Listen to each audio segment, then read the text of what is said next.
Assalomu alaykum hurmatli o'quvchilar. Demak, bugungi mavzumiz butun sonlar. Birinchi mavzumizda aytdikki, butun sonlar natural sonlar va ularning qarama-qarshi ifodaga ega bo'lgan sonlar va o'rtada 0 ham dedik, butun sonlarga kiradi. Masalan, 1, 2, 3, 4, 5. Bu yoqda -1, -2, -3, -4 va o'rtada 0 ham dedik, butun sonlarga kiradi deb aytib ketdik.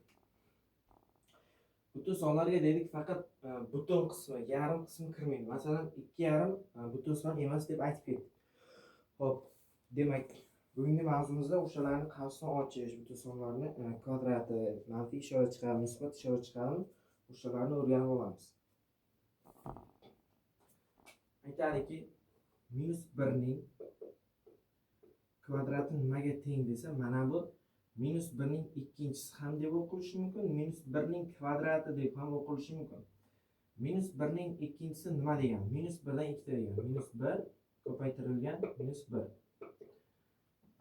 Ikkita minus har doim plus bo'ladi. 1 kara 1 1. Demak, 1 ga teng.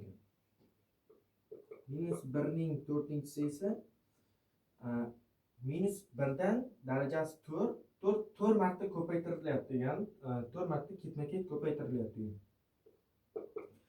-1 ko'paytirilgan -1 ko'paytirilgan -1 ko'paytirilgan -1. Ikkita 1 ni biz 1 ga teng dedik. 1 ko'paytirilgan. Mana bu ikkita 1 ni ham 1 ga teng dedik. 1 barobar 1 kara 1 har doim 1 ga teng. Xo'p. Demak, biz qaysi misollarni ko'rib, darajasi juft misollar. Aytamizki, har doim misolimizning -1 ning har qanday darajasi juft bo'lishidan qat'iy nazar misolimiz musbat chiqadi. 2, 4, 6, 8, 128, 560.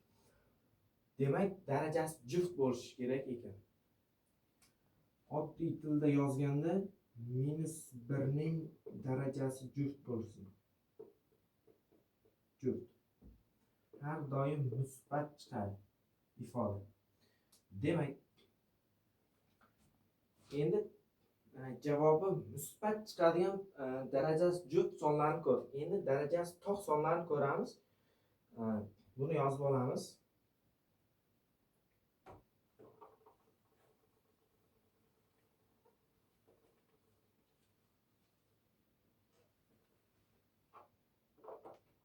Demak, darajasi tog' sonlarni ko'ramiz.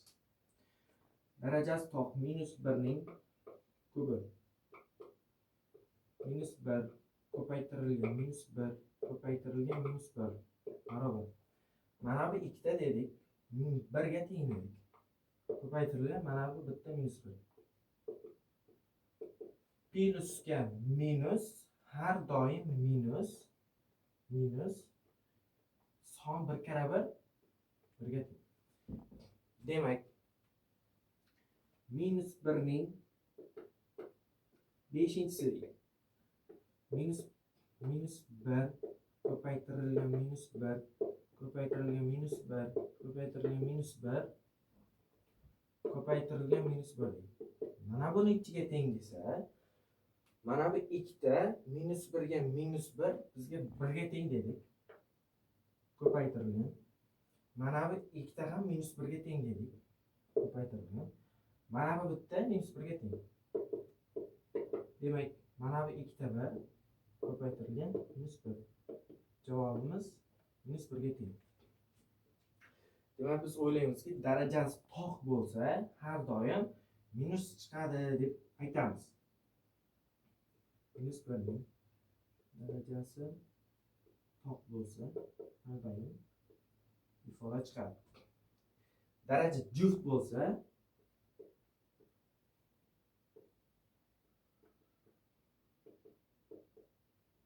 plus ishora chiqadi deb o'ylayman. Mana buni qoida qilib olsak, misollarni yechish juda oson bo'ladi. Xo'p.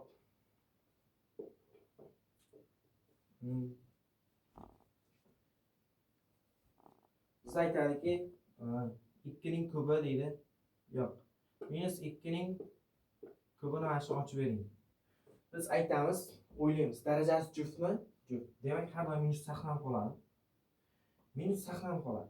2 ni kubi nechi? 8. 2 ni kubi 8. Shunday yozishimiz mumkin. Biz endi minus 1 ni tushunish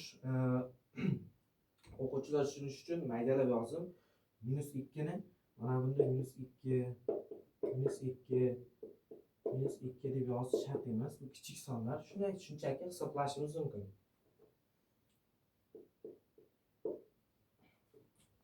Demak,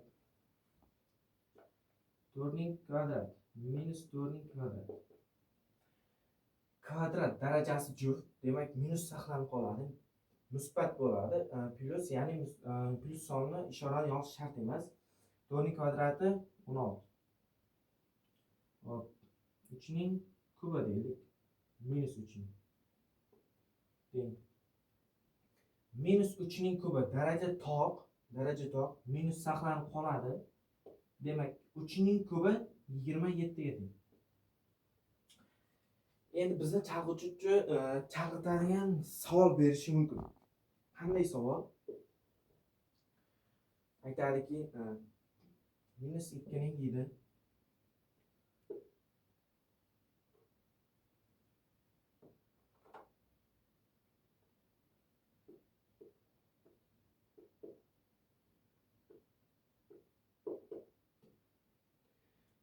Qavsning ichida minus 2 ning kubi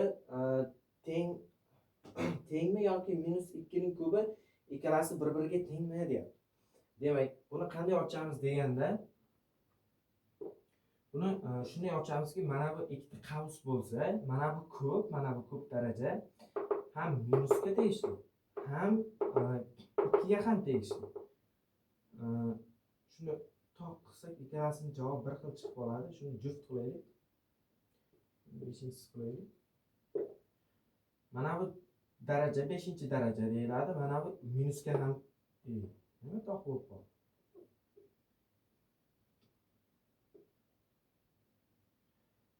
Xo'p, aytdik, 2 dedik kvadrati minusga ham 2 ga ham tegishli deydi. Demak, buning javobi 4 chiqadi musbatda.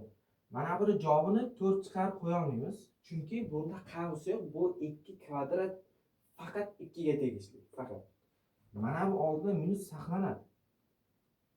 Nimaga bunda musbat chiqdi, bunda manfiy chiqdi desa, mana bu qavs bizda. Mana bu qavs manfiy ishorani yo'qotib beradi. Manfiyni yo'qotib beradi. Bunday gap. Masalan, mana bu manfiyni o'rnida 12 turibdi-da, bu yerda kvadrat turibdi. 12 kvadrat deydi 144 ga teng. Mana bu ikkita bir xil sonda bo'lib turadi-da. Ikkalasi bir xil 12 deb bo'lib turadi. Bu esa minus 12 esa masalan nima deydi? Hop. 3 minus 2 deydi. Mana shunday bo'lib turadi, bu kvadrat bo'ladi.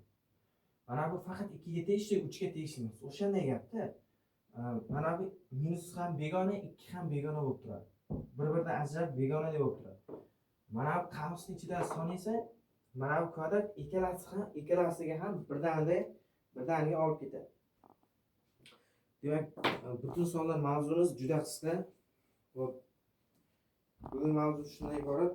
Mavzuni yaxshi tushunish uchun misollar yechamiz.